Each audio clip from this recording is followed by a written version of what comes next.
नमस्ते class, hi this is Himanshu और एक नई कक्षा में आप लोगों का स्वागत है। आज हमारा जो टॉपिक है वो आपका चैप्टर नंबर 2 जो बेसिक पढ़ रहे हैं हम, basic concept of macro economics. Writer हमारे संदीप गर्ग हैं और 2023 का ये एडिशन है। उसका टॉपिक है नॉर्मल रेजिडेंट।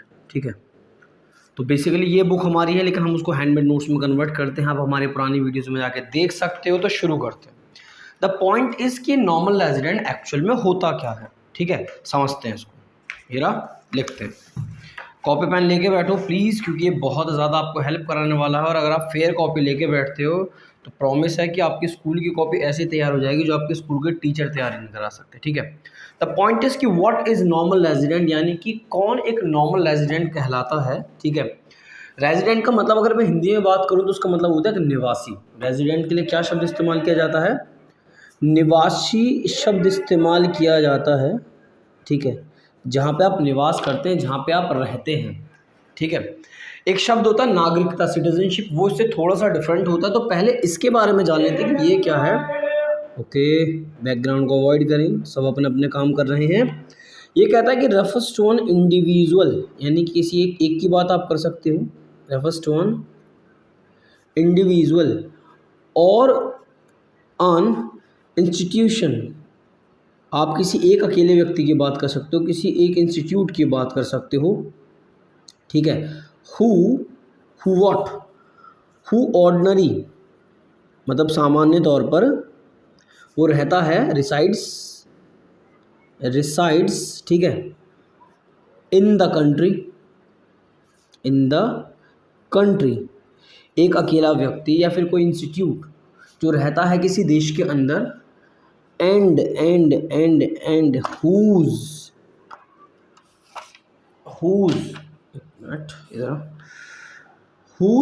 सेंटर ऑफ, ये बड़ा प्यारा शब्द है, बड़ा ही प्यारा शब्द है, उस सेंटर ऑफ इकोनॉमिक इंटरेस्ट,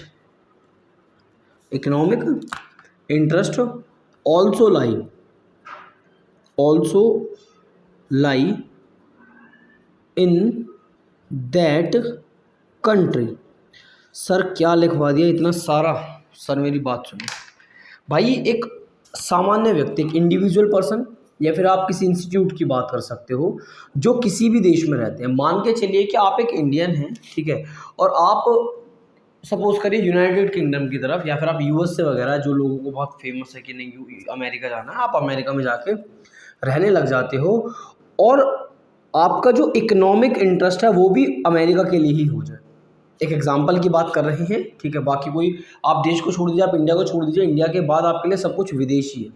ठीक है, आप पाकिस्तान में जाकर रहेंगे तो वो भी आपके लिए वो देश के बाहर का हिस्सा कहलाएगा, भले ही आप एशिया के अंदर रहते हो, कोई बात नहीं है। ठीक है, तो जब एक सामान्य व्यक्ति या कोई इंस्टीट्यूट किसी दूसरी कंट्री में जाकर रहने लग जाता है और उसका इकोनॉमिक इंटरेस्ट उसी देश के लिए कहलाता है, तो वो वहाँ का नॉर्मल रेजिडेंट कहलाता है। लेकिन इसकी एक शर्त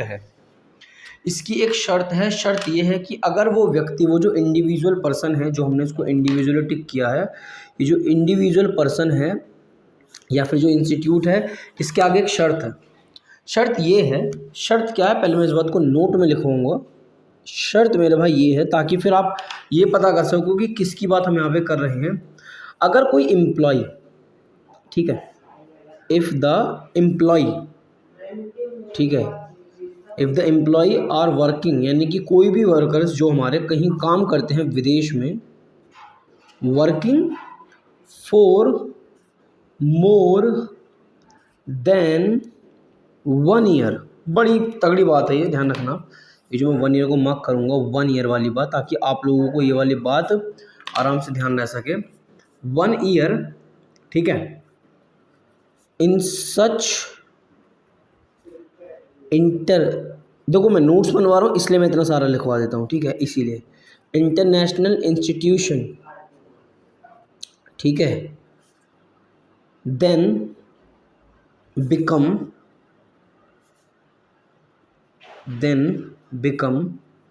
the normal resident of a country, ठीक है, ऑफ अ कंट्री इन विच, मतलब समझाऊंगा मैं आपको, इन विच सच इंस्टीट्यूशन, ठीक है, आर लोकेटेड। सर क्या लिखवा दिए, क्या कहानी गढ़वा दी। सर मेरी बात सुनो, अगर कोई एम्प्लॉय वर्किंग है 1 साल से ज़्यादा किसी भी इंटरनेशनल इंस्टीट्यूट में जो कि किसी दूसरे देश में है, ठीक है, अगर मैं आपको एग्जांपल दूँ, मान के चलो चाइना का व्यक्ति जो भारत में 1 साल से ज़्यादा रह रहा है, ठीक है, वो यहीं कमा रहा है, यहीं खर्च कर रहा है, यहीं सेविंग कर रहा है, सब कुछ वो यहीं कर रहा है, ठीक है, तो फिर वो हमारे देश का क्या कहलाएगा, फिर नॉर्मल रेजिडेंट कहलाने लगेगा। लेकिन शर्त क्या है कि कम से कम उस व्यक्ति को हमारे देश में 1 साल रहना पड़ेगा, ये मतलब इस बात का, ठीक है। और अब हमें कह देते हैं कि जब एक व्यक्ति इंडिया में, अगर एक चाइनीज़ व्यक्ति इंडिया में 1 साल से ज़्यादा रह रहा है और उसका इकोनॉमिक इंटरेस्ट भी हमारे देश में है, तब जाके वो हमारा नॉर्मल रेजिडेंट कहलाएगा। अब बात आती है कि सर नॉर्मल रेजिडेंट क्या चीज़ है, मतलब बार बार ये शब्द हमारे आगे आ रहा है, तो चलो अब इसी शब्द को जानते हैं कि ये जो इकोनॉमिक इंटरेस्ट है ये आपको क्या सिखा सकता है, कि इकोनॉमिक इंटरेस्ट का मतलब क्या होता है। वैसे तो अगर इसको मैं बहुत सिंपल सी लैंग्वेज में बोल दूँ तो इकोनॉमिक इंटरेस्ट का मतलब ये होता है कि जब आप जिस भी देश में रहते हो, सबसे पहली बात आप इकोनॉमिक इंटरेस्ट को ध्यान में रखते हो, पहले इस पॉइंट की बात याद रखोगे कि जो आप रेजिडेंट हैं, यानी कि जो आप निवासी हैं, रेजिडेंट लिव्स, ठीक है, with in the domestic tertiary,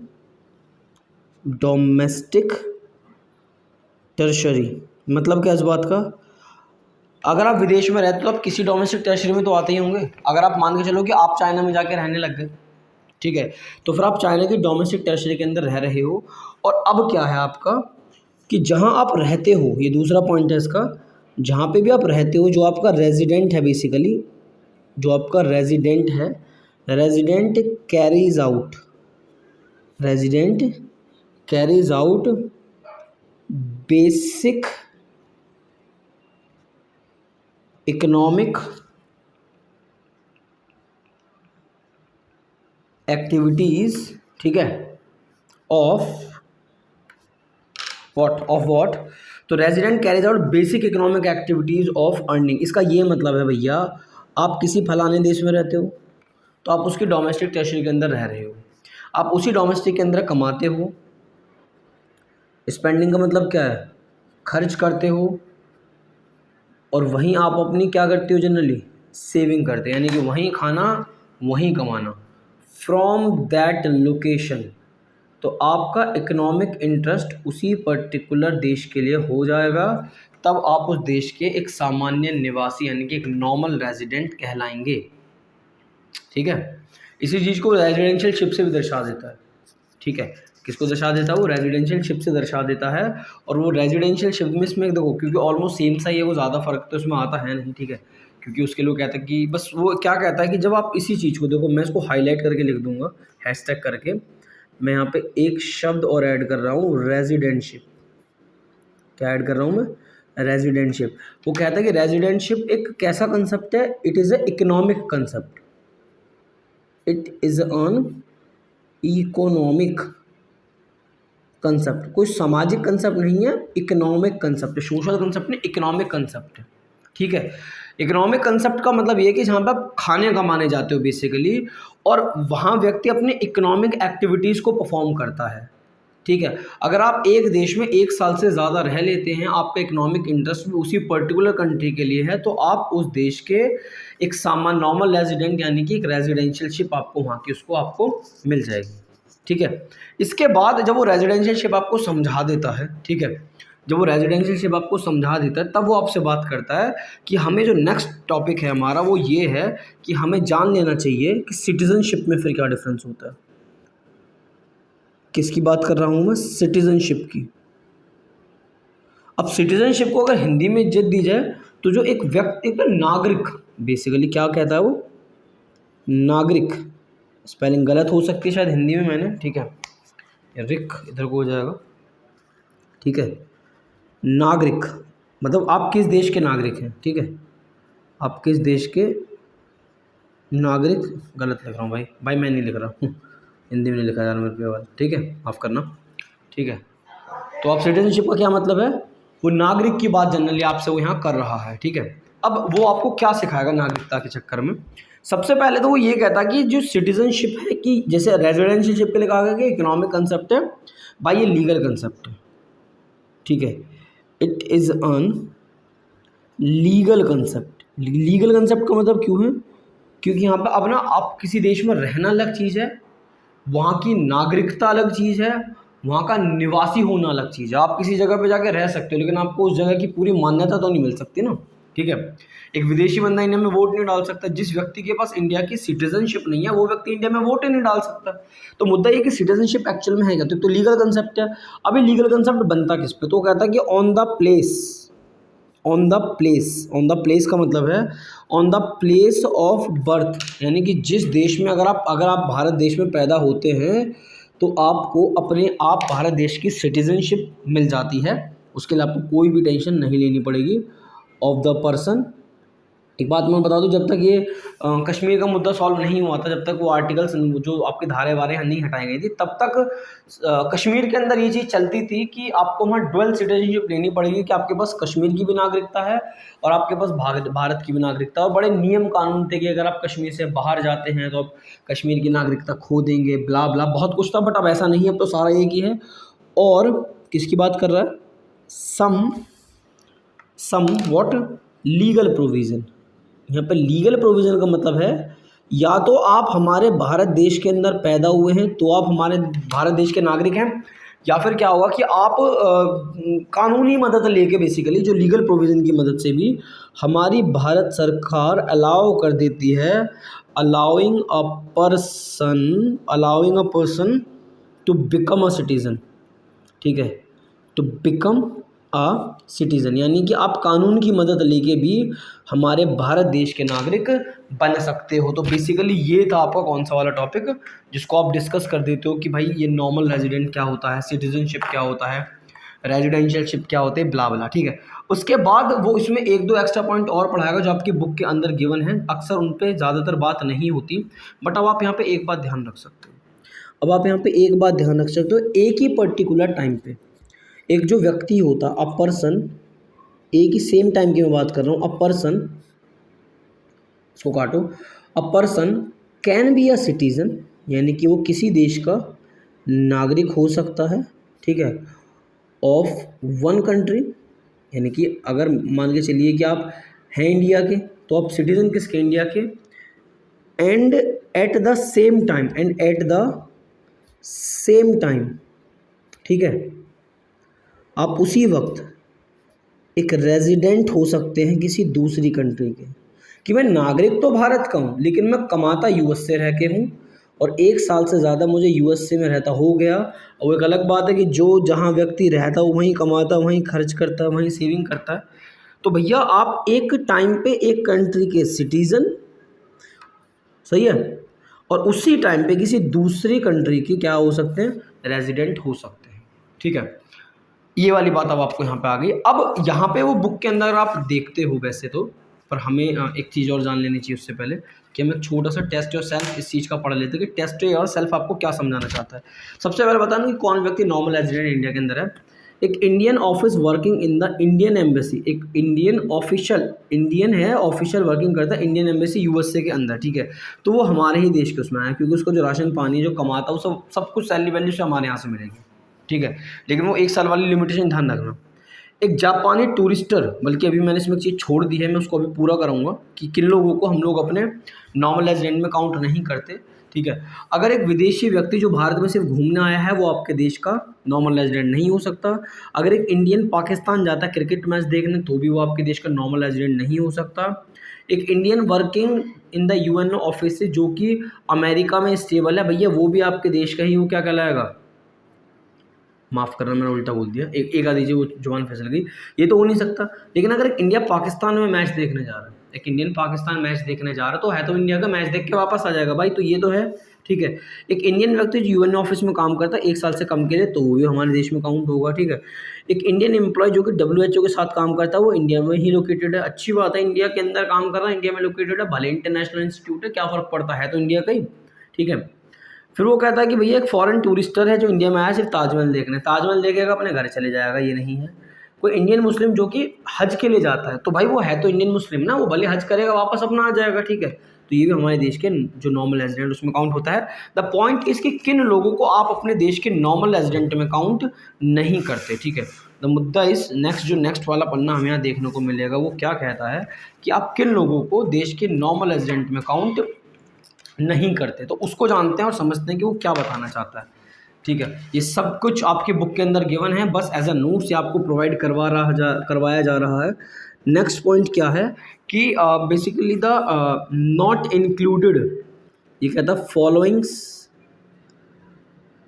followings, ठीक है, are, where is red pen, followings are not included, किसकी वो बात करेगा, जिनको आप नॉर्मल रेजिडेंट में काउंट नहीं करते। NOT, नो मीन्स नो, ठीक है, नॉट इंक्लूडेड, ठीक है, अंडर द कैटेगरी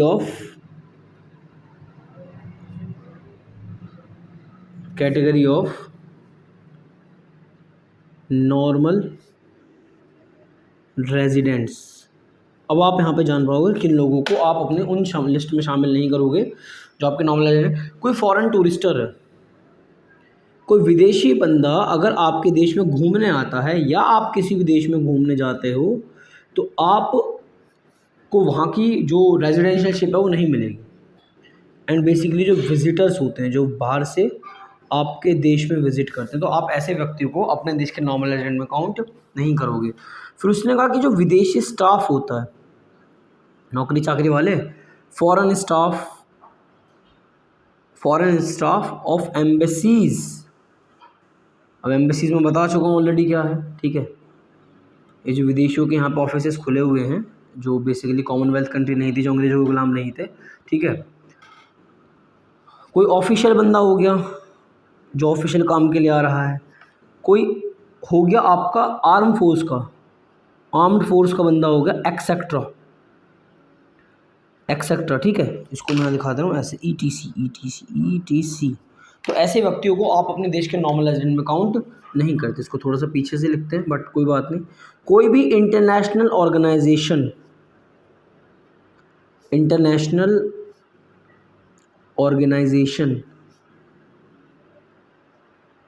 ठीक है, क्या वो बात कर रहा है, international organization like UNO, WHO, आप इनको नॉर्मल रेजिडेंट में काउंट नहीं कर सकते। उसके बाद वो किसकी बात कर रहा है, कोई एम्प्लॉय है, किसका, इन्हीं लोगों का, एम्प्लॉय ऑफ इंटरनेशनल ऑर्गेनाइजेशन, ठीक है, एम्प्लॉय ऑफ इंटरनेशनल ऑर्गेनाइजेशन, तो आप उसको भी यहाँ पे काउंट जनरली नहीं कर सकते। वो किसकी बात कर रहा है, बस ध्यान रखिए, वो एक साल वाली बात ध्यान रखना, ठीक है। उसके बाद आप ले सकते हो कि एग्जाम्पल के लिए बॉर्डर वर्कर्स, जो जैसे बॉर्डर वर्कर्स में आपने यहाँ पे देखा होगा कि बहुत सारे नेपाल से, ठीक है, हमारे देश में आते हैं, अपना काम वाम करते हैं और फिर अपने देश चले जाते हैं, ठीक है। तो ऐसे लोगों को भी आप अपने देश का नॉर्मल है। वो एक अलग बात है कि वो कमाते इंडिया में, लेकिन उनका खर्चा, उनकी स्पेंड, जो सेविंग वेविंग है, सब अपने अंदर जाके अपने देश के अंदर होती है। तो इस प्रकार के जो लोग होते हैं वो आपके देश के नॉर्मल रेजिडेंट में काउंट जनरली नहीं होते, ठीक है। उसके बाद वीडियो ऑलमोस्ट 18 मिनट की हो चुकी है। मैं इसमें एक छोटा सा टॉपिक और ऐड करूँगा, जिसको हम लोग बोलते हैं डोमेस्टिक प्रोडक्ट क्या होता है और एक नेशनल प्रोडक्ट क्या होता है, या फिर इसको अगली वीडियो में उठाया जाए। चलो इसको आगे उठाएंगे जब इसकी हमें ज़रूरत पड़ेगी। तो फिलहाल इस वीडियो में इतना ही। इसके जस्ट बाद हम लोग अपने नेक्स्ट टॉपिक्स पे बात करने वाले हैं। Thank you so much.